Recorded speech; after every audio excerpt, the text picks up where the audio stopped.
Welcome back. Now we're on to our main course, and I've got Sarah here who takes charge of this normally, yeah? Yeah, for the last 6 weeks I've been helping out and doing most of the cooking around here. So. And is this pretty standard of what you'd normally cook here? Yeah, we'd like to keep it nice and simple, things like roasts. And you got a few tips for us on how to get a nice crispy crackling on our pork, I believe. Oh yeah, I guess the main key to a roast pork nice crackle is salting it. Sometimes letting it cure if you have enough time to just salt it. What do you mean by let cure? It sit, or just let the flavours infuse through the meat. And I see you've already twined this up. yep. So if you've got a piece of pork like this, it's got the twine. If you don't have that, you can always score it on an angle, but we're going to score it just lengthways with the twine. And so why are we scoring it? Well, to let the salt get into the fat and let all that moisture come out of the fat, so it's not that gooey, soft. You want that nice, crunchy, salty crackle on there that everybody loves. So we're going to... Everybody does love it, don't they? Yeah. There's never enough crackling to meat ratio. Oh yeah, I definitely prefer to eat more crackle than meat, that's for sure. So yeah, we're going to cut it about a third of what is there of fat here across the top. So this is a pretty healthy meal we're putting up tonight apart from the crackling. Is that pretty standard or? Oh, it's pretty standard. Everybody up here, like, we've got a lot of fresh produce and things around, so people love their veggies because most of them are local and things like that. So do you think that these community dinners are just as important now as they were, say, when the fires had come through, or? Oh, definitely. People are still going through all types of things, and it's just one extra thing to take off their mind. Gets everybody together, gets them talking. They wouldn't necessarily, take time out of their own schedules to go see their mates and stuff like that when they've got so much to do. But to give them a meal, let them sit down, relax, and just all talk to each other. It's good because then they all understand, they're not alone. Well, it's a lot easier to have a chat over a meal, isn't it? Exactly. A couple of glasses of wine as well. Couple. All right, so what are we doing now? It's scored? All right, so it's scored. So now I'm just going to rub some salt into where I've cut and across the top of it. Now you can leave this, for, say half an hour or so to soak in and things like that if you've got the time. It's not necessary, but just really get it in there. Don't be too shy. I know salt's not the best thing, but don't be too shy with the salt. Well, that's it. You can always have it without the crackling if you're that worried, can't you? Yeah. So I'm going to put some oil on it. It's just going to give it a colour, stop it burning whilst it's in the oven. Does that help it crisp up as well, or? It does. It helps the salt it just helps the salt distribute through the meat as well. So yeah, I've got a honey mustard marinade with a little bit of black pepper in there. Is that all? Just honey, mustard and black pepper? Yep, that's it. And your secret ingredient? Oh, of course. Shh, don't tell anyone about that.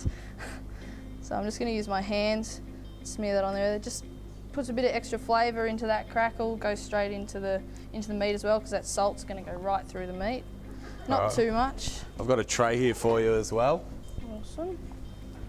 I guess the other point with this is the people at home probably can't see, but there's still a lot of temporary housing, and they probably can't cook something like this. This is a treat for you because some of them are still in caravans. They don't have kitchens that they can necessarily cook a lot of things for a whole family and things like that, because there are still whole families living in caravans or temporary housing with friends, things like that. Yeah. They don't have their own kitchens to make that nice sit-down family home felt meal. Yeah, yeah.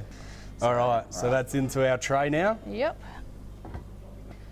This size piece of pork is probably going to go in about 220 degrees in just your basic electric fan-forced oven for about an hour and a half, just until you can see that fat on top is turning into a nice crackle. You're not allowed to call it fat, it'll make people feel bad. You've got to call it crackling. Fat equals flavour. So now that we've got our roast in, we can move on to our veg. The best part. The most important part, of course. Yeah. If you're going to claim that roast pork is nutritious. Yes. So I'll get the veggies. I'll get you to look after the potatoes for me. Yep. So I'm just going to do those with some rosemary, nice and simple. And here I'm going to do a little, I was going to call it a medley of veg, but we can't really call it that, can we, if it's just two? Oh. So nice and rough, in that goes. So how did you become involved in these community dinners? Well, at the time of everything, I was down in Whittlesea, and my father and his partner and her kids were up here. They came to the dinners when they first started, when they were on a daily basis, once everything started getting up and going. Yep. And yeah, when I got offered the opportunity to come help, I'm like, yeah, definitely. I mean, everybody's done so much for us and, you know, the people that I know and love, so why not get in there and give them a hand, give them a break? I've got a little tip for you about my pumpkin. I'm sure you don't need it, but Oh yeah, I'm open to anything well, new. sometimes I see like chefs that have been working for ages. They cut it up, and then they're like peeling out the middle on every Takes single time, piece. yeah. Takes way too long. Whereas if you just cut it in half, you can just get your spoon in there like this, and just do it all at once at the start. It's nice and quick, Nice and quick, isn't it? definitely. That's just my little tip. I thought I'd better contribute one. Everyone else has got their little tips Oh, today. that's a good one. So what do you reckon be on the menu next week?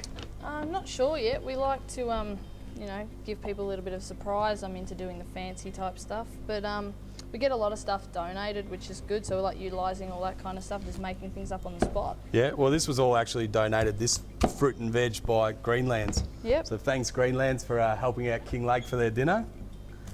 But they're always really good with those sort of things. I'm sure a lot of companies are, though, wouldn't Yeah, they? yeah. We have a lot of companies that just. There's a large congregation of food that was donated previous to doing all these dinners and things like that through the fires. That we're using a lot of that stuff up now. Dry goods and Yeah, things. a lot of and- dry goods, but we have a lot of vegetables and meats donated from various local businesses, which is really good, keeping it all local. So it's almost a surprise for you when you roll in what Oh, you're going to definitely. cook as well. I love it. Ready, steady, cook style. Pretty much. I love doing all that kind of stuff.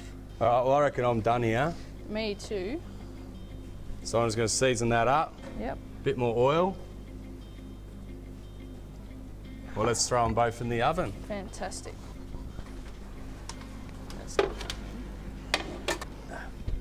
Well, that's not going to feed 100 people, No, so definitely not. we better get cracking.